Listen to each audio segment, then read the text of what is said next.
Hey, how's it going today, guys? Today we have Rigo, Streetwise Mentor, a legendary creature cat citizen that when it enters the battlefield, it enters with a shield counter on it.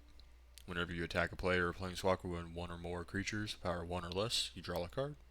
It's not the most powerful kind of effect, but it's a very consistent effect.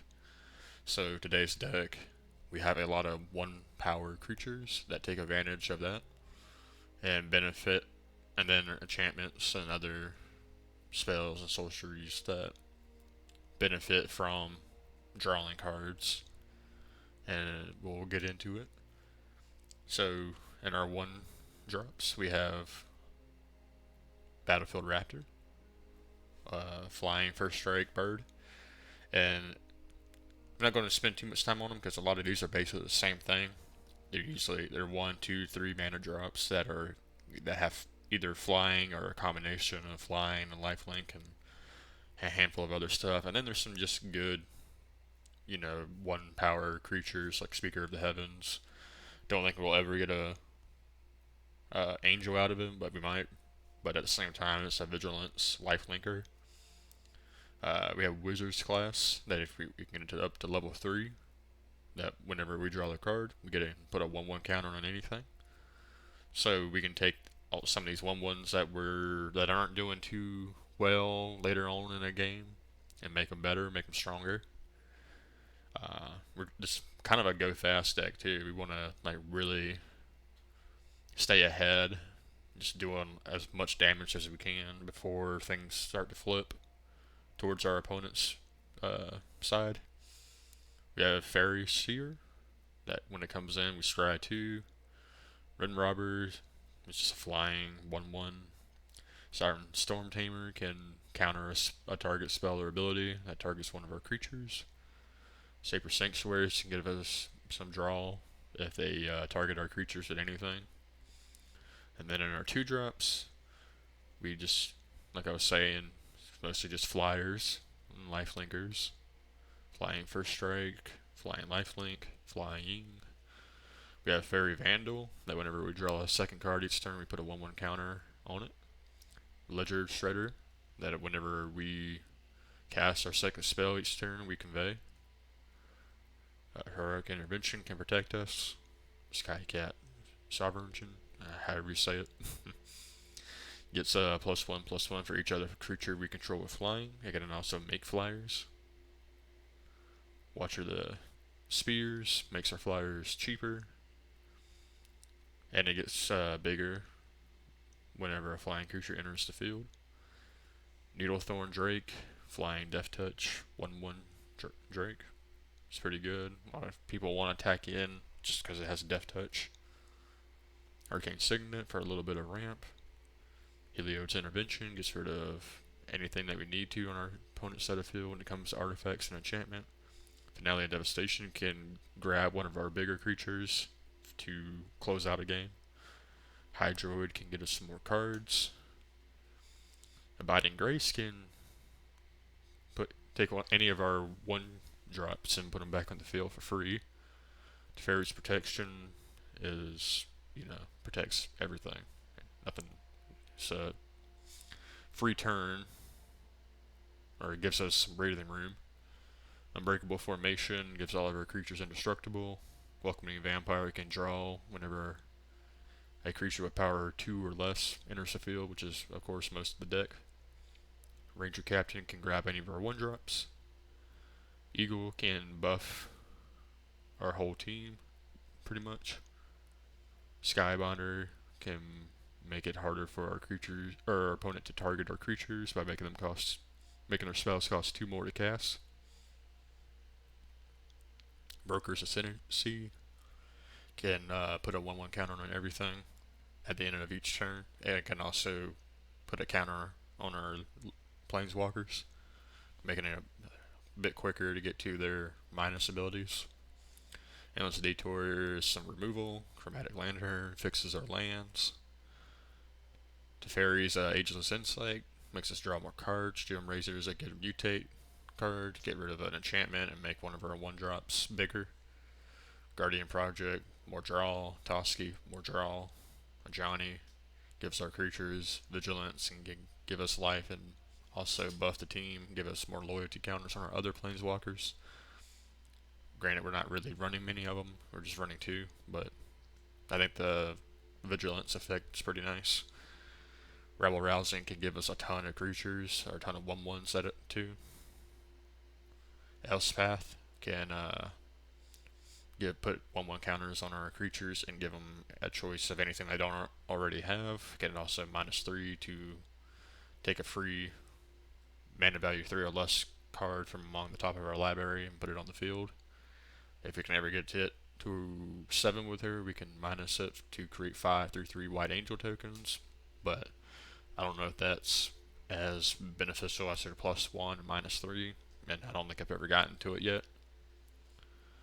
Then we have Time Warp to, take extra turns.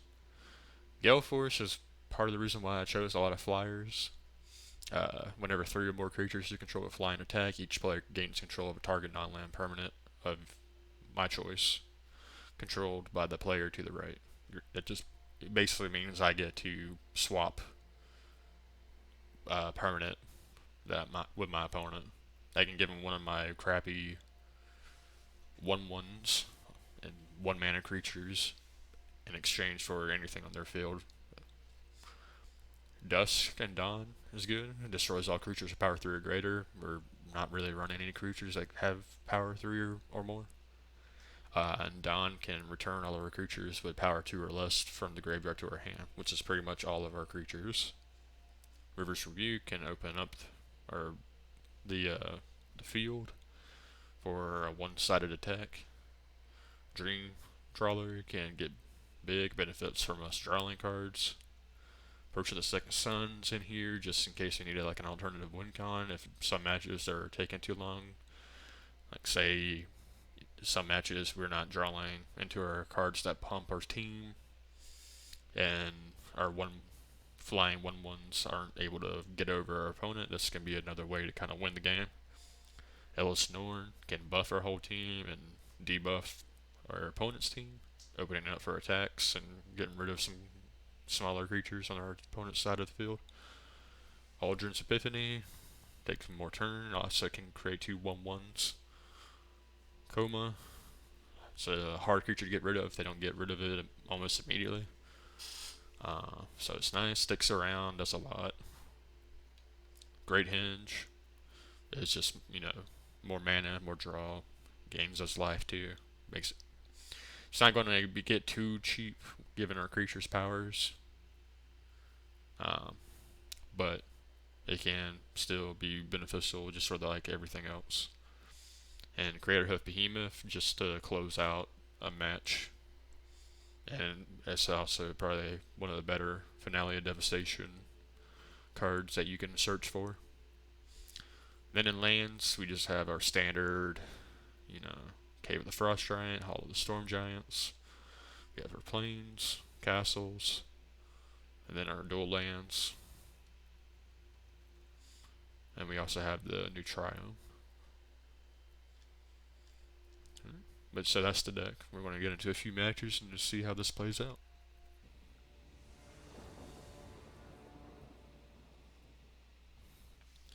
Alright. We are going up against Gargos. So it's going to be more +1 counters and probably more Hydra theme.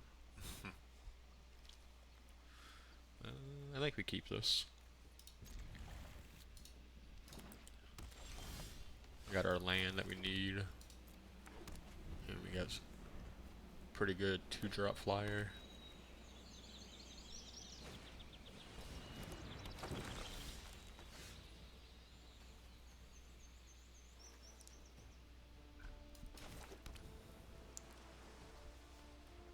Go for Angel of Unity.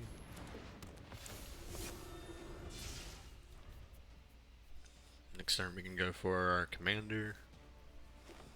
And the turn after we can go for Insight. Into the north. So they're definitely going to be ramping into their Hydra spells. At least that's what I feel like they're ramping to. So Rigo, attack in.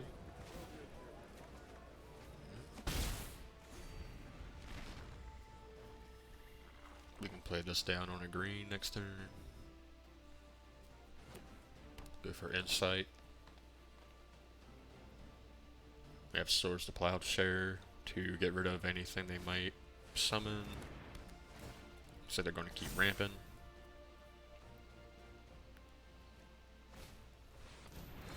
Toski. Guardian Project's really nice. Go for insight.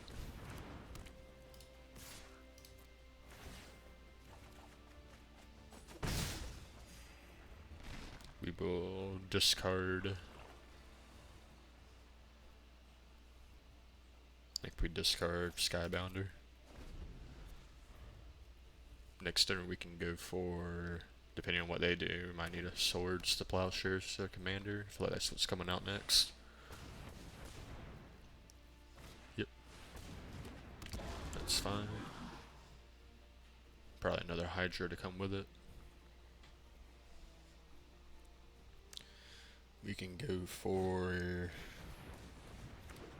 green. We'll stop them from drawing a card.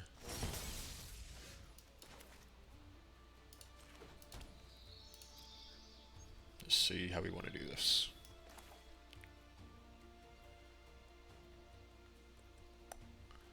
Now they can get really big next turn, but do we let them?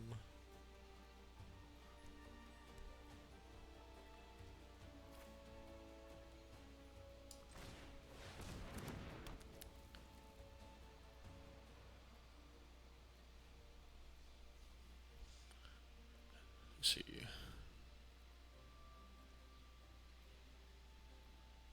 And if we target him with Swords to Plowshare, then he fights one of our creatures. So I think we just try to draw some removal for now.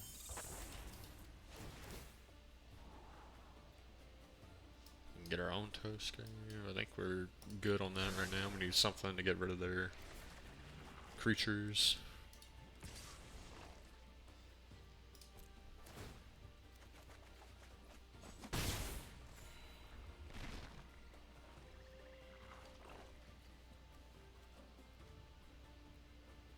Rebel Rousing might be good. Next turn, we can start making some blockers. Feel like we want to get rid of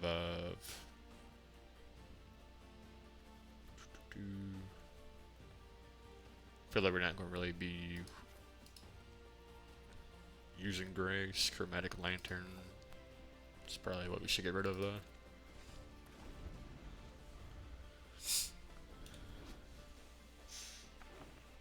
I thought that was just the other fairy. That's my bad. It's the one that scraps, not the one that gets counters.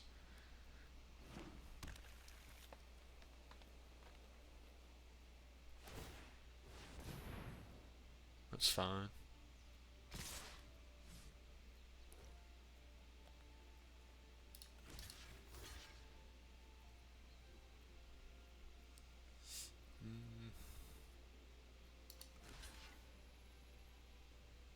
Nah, I think we'll chump block the 8.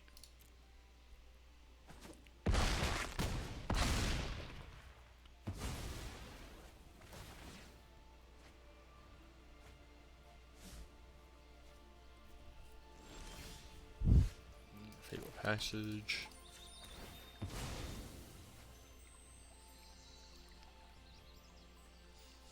Get a Plains. Now our board wipe would be very good here.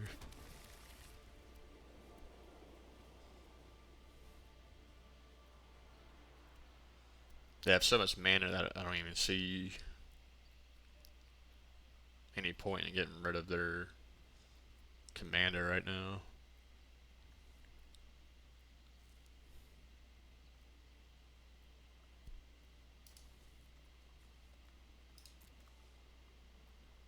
Or instead we could bring back our Fairy Seeker as a blocker.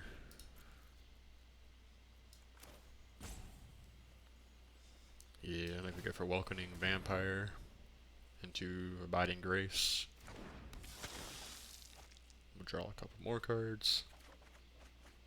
Saber Sanctuary is nice.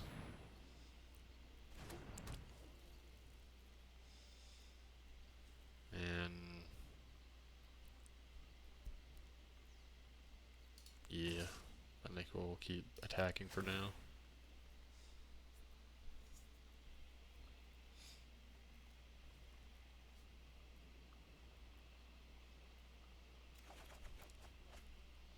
Gale Force will be very nice if we can survive.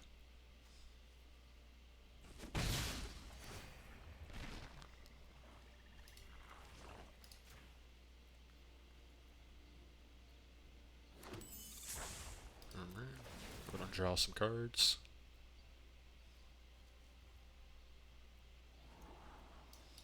None of these are gonna do it for us.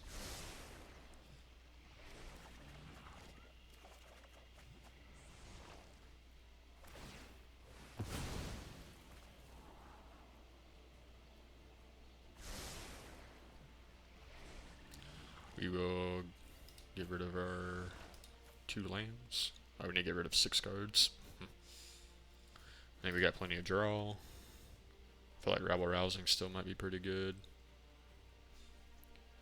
Swords of Plowshare can be useful. Actually, Rebel Rousing might be too costly right now. If we survive next turn, we might want a Time Warp.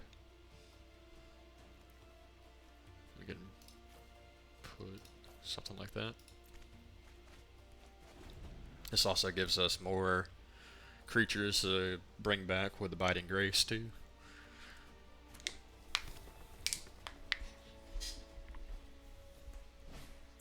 Migration Path. Looks like they're playing it out. I probably would have just cycled it. I think they got plenty of land now. We got chump blockers for now until they find something to give their creatures trample. So I think we Time Warp next turn, and then Gale Force on the second turn, taking.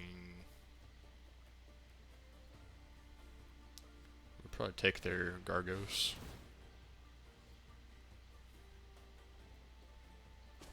That's fine. And we have plenty of ways to draw now. We'll take our commander back.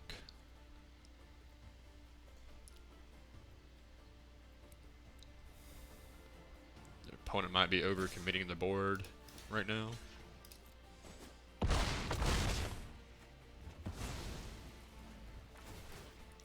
So I think we Time Warp, try to put as many flyers as we can on the field. So we'll have 2 mana. Won't be quite enough, unfortunately. Oh, well, no, we get Abiding Grace, so we can definitely get 3.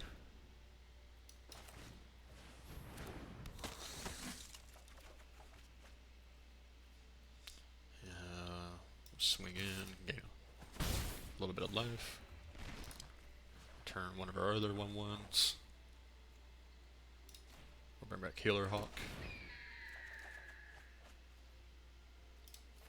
Discard these 2 islands. We will play an island. Go for Gale Force.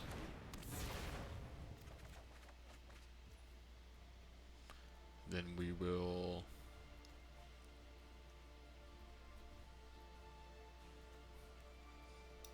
probably go for Skycat.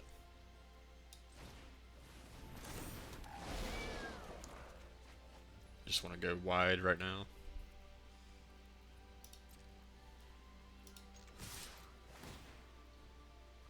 We will give them Skyblade.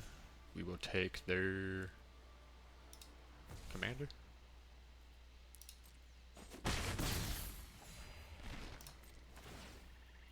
We will return Siren Stormkeeper or Storm Tamer to our field. Discard these lands.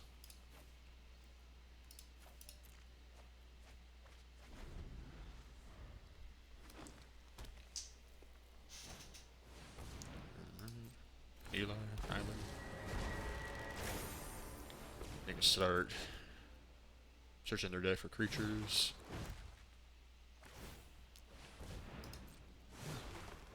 We're also now free to use Swords to Plowshares without triggering Gorgos. And that's game.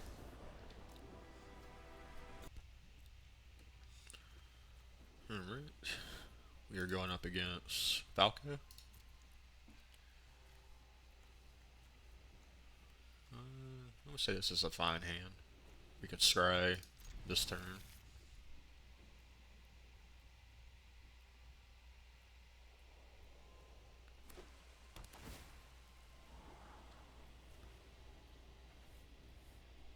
We're gonna have a very similar turn.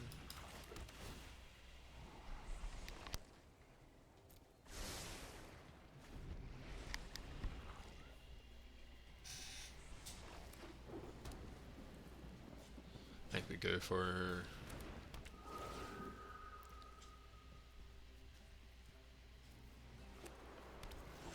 for Sky Blade. I didn't even think about it because I never really been able to use this card to make it work. But if we draw a lot of cards at one turn and play this card first, this will make all of our cards that we drew that turn much cheaper.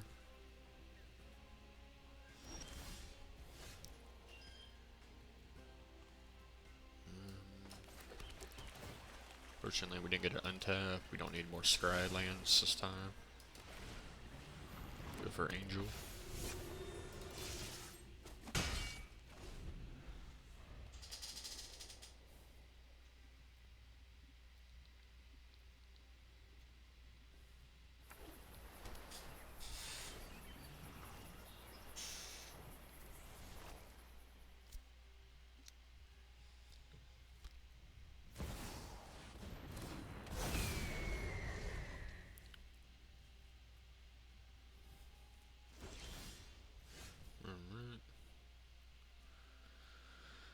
I think we go for our commander.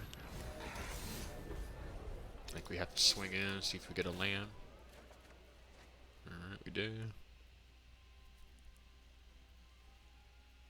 This also gets rid of their shield counter, which can set up a dust turn later on.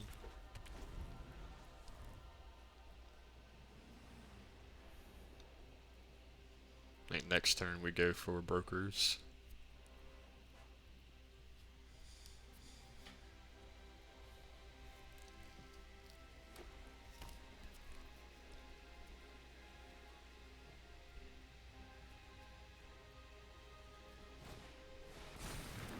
That's a good card for them.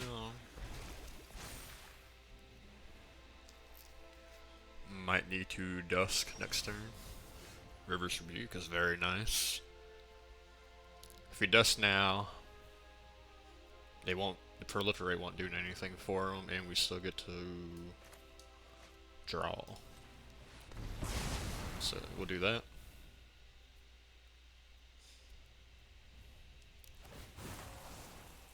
The only thing I could choose to Proliferate is my creature. We'll swing in with both. Right now, I just did the same thing that they did. Shouldn't have done that. That's my bad. But he still didn't draw a land.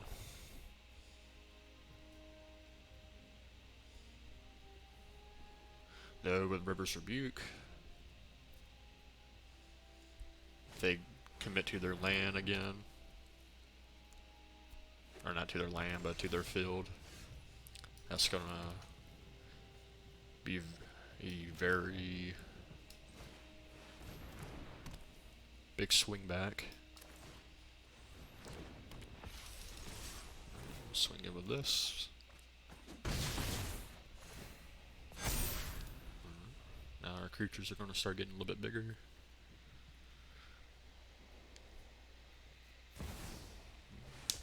Commander comes back.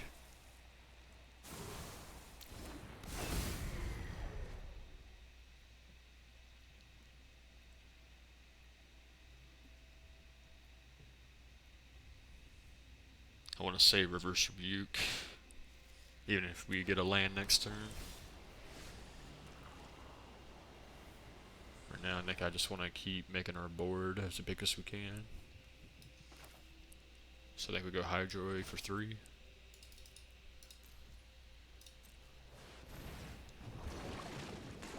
Still not drawing a land. Let's swing it with Angel. Put a +1 count on everything. Season of Growth. I'll keep putting shield counters on their Falco. Seasons of Growth. Every time you cast a creature, you scry. Whenever you cast a spell that targets a creature you control, they can draw a card.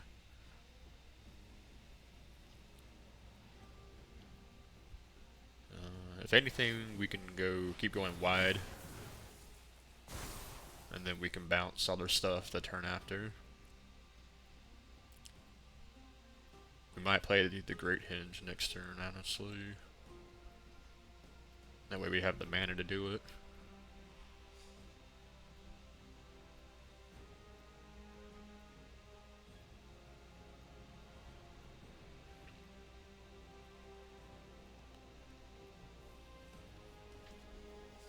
So, just if we wait another turn, whatever they're grabbing here, they're probably going to put on the field, and then we can bounce it all back to their hand. Because they're probably not going to block our next attack either. So if they don't do anything before the end of this turn, like another chump blocker, they're not. So we can probably win the next 2 or 3 turns. Got to say, I don't think they have enough mana for right now.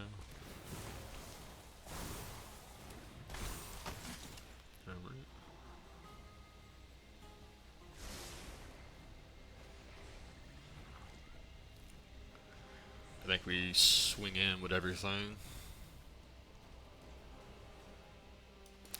So we'll go Forest, we'll go Great Hinge. We'll go for Sarah's Disciple.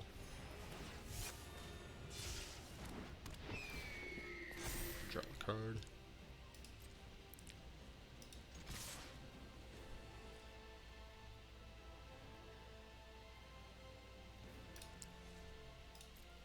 Swing like this for now. They can block our Angel, yeah, it's fine.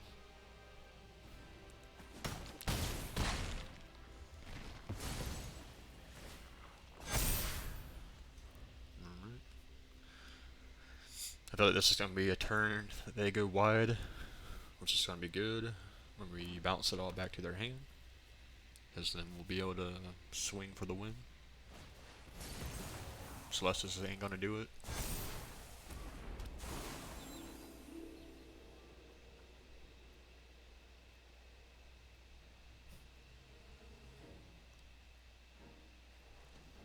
I don't know if they're running any counter spells. I normally don't see it. With people who play Falco.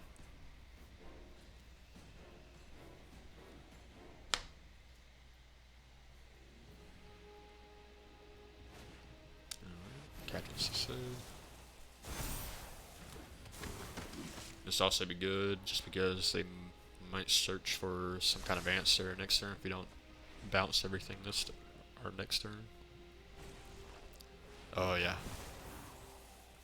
Actually no.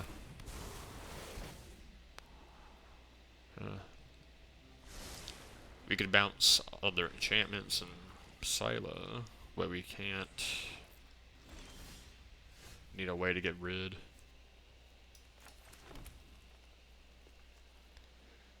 We could also Crater Hoof.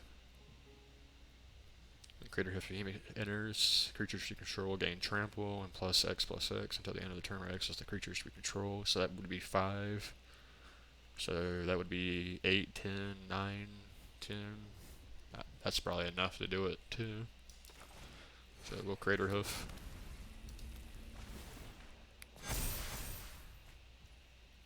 And should be game. I don't think they have enough to block.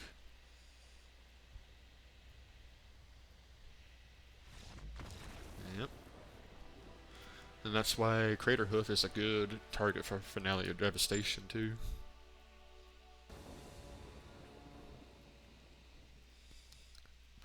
Alright. This looks like a pretty good hand. You're going up against Evelyn. So probably a Vampire Tribal. And yep, I think we keep this. Now I don't think we'll play Arcane Signet on turn 2 because we want to get a draw with Pouncer.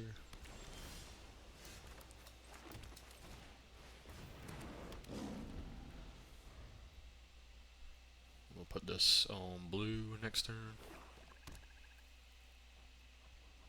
Passing, they might have a counter spell, we'll see.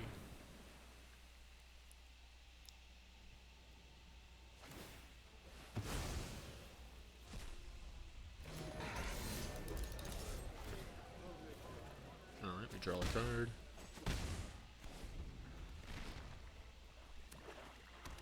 So it looks like it will be Vampire Tribal.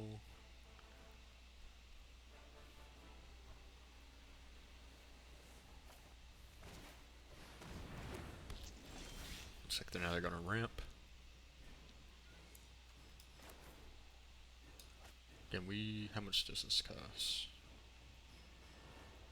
So this would cost 3. So if I do this,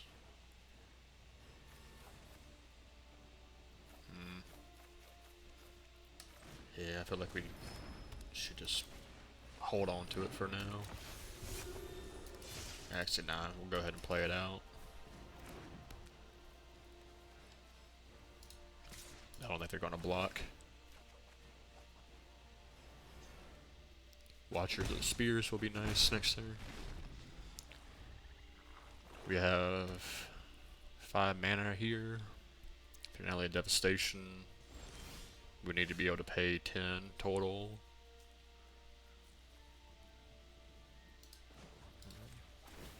We're gonna level it up.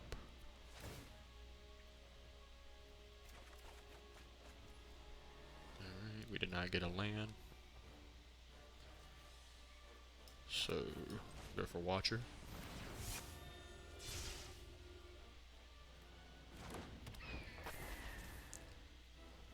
And we'll swing in. They're probably gonna flash in Evelyn. So probably should have held back Pouncer, but we also get to summon it back as a 4/4 double striker.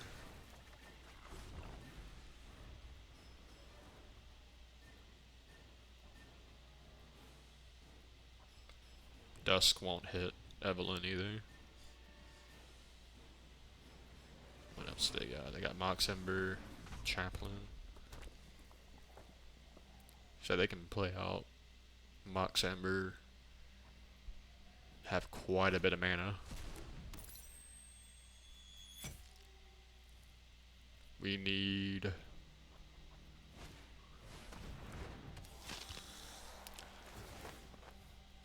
one more land and we can bounce everything back to their hand with Rivers.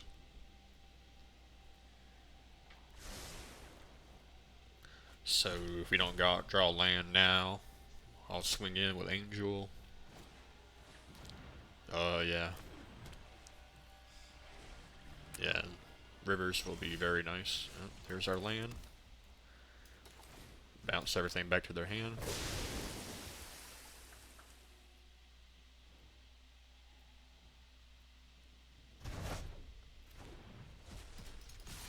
That would say if you're getting into Historic Brawl for the first time and you're interested in anything that has blue in it, definitely get River's Rebuke first if you don't already have it.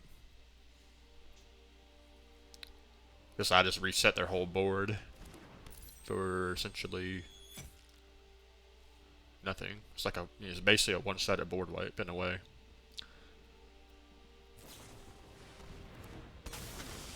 Alright, Evelyn. They get Swords to Plowshares. They can get rid of my commander if they wanted.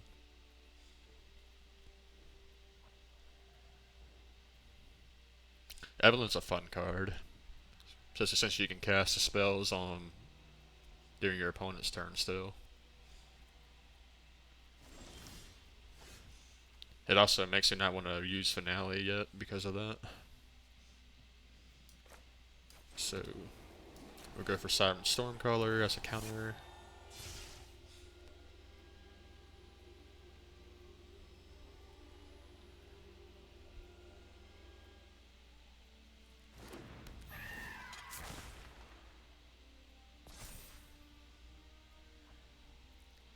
We can go for S-Path and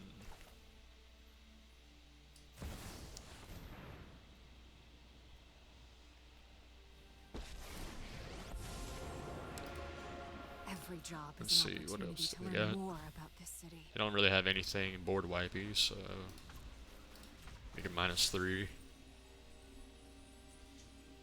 See what we get. I'll be your shield. Eagle would be nice here. Just want to pump our whole field. And then we'll swing in with our flyers. They're probably going to swords that. That's good.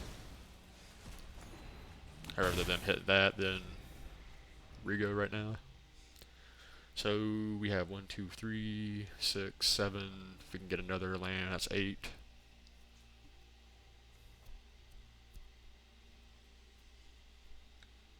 Ellis Norn would be a nice hit too, but I don't think it's going to do much for us here. Given how low their life total is, I think Crater Hoof is going to be the best thing for us to grab. We can Fateful Absence the Nighthawk.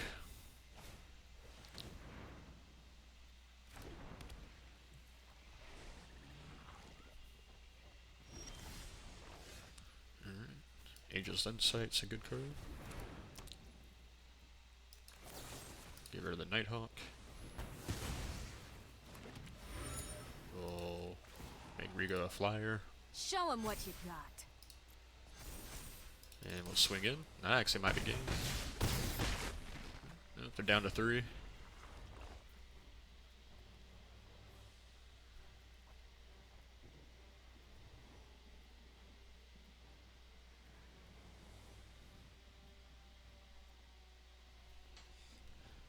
See, they need to get rid of our field, or they need to gain life.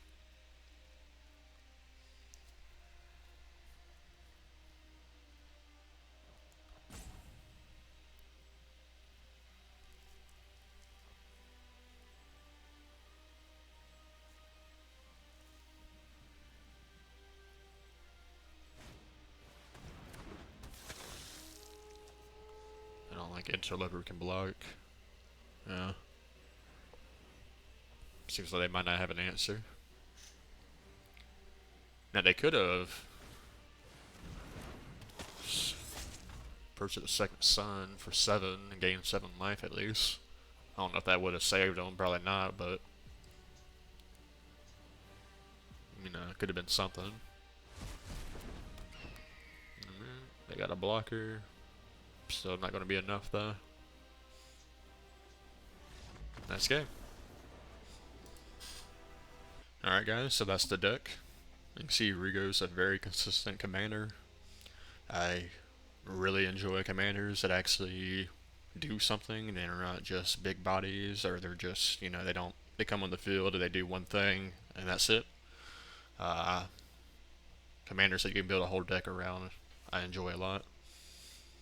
But I can see, you know, I think there's many different ways you can build Rigo. I feel like this is a pretty good way to build them, because a lot of people don't have answers for flyers.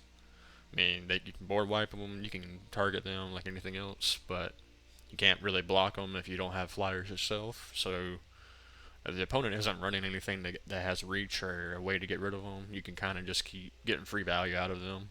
And with Rigo, that's really nice because it means you can get a free draw every turn almost. As you can see, we got plenty of draw in here. We were drawing cards like crazy. Time Warp and Aldrin Epiphany didn't really come in too much, except for like once. But, it gives you a free turn to draw more cards, more answers. Basically, you're kind of setting up the early game to set up the late game. So early game, you want to get your little cheap 1/1s on the field, and just keep drawing and drawing and drawing until you're good on your land, until you find like your big answers, like Finale Devastation, Crater Hoof, Atlas Norn, River's Rebuke came in handy. Yeah, so your 1 to 3s are basically your ways to get to your 5, 6, and 7s and higher. I think the deck's pretty consistent, and I definitely enjoyed it a lot. Yeah. But if you're interested in any more Magic Historic Brawl, stick around. Just leave a like and subscribe. And, we'll have another Historic Brawl Commander deck tomorrow. Thanks for watching.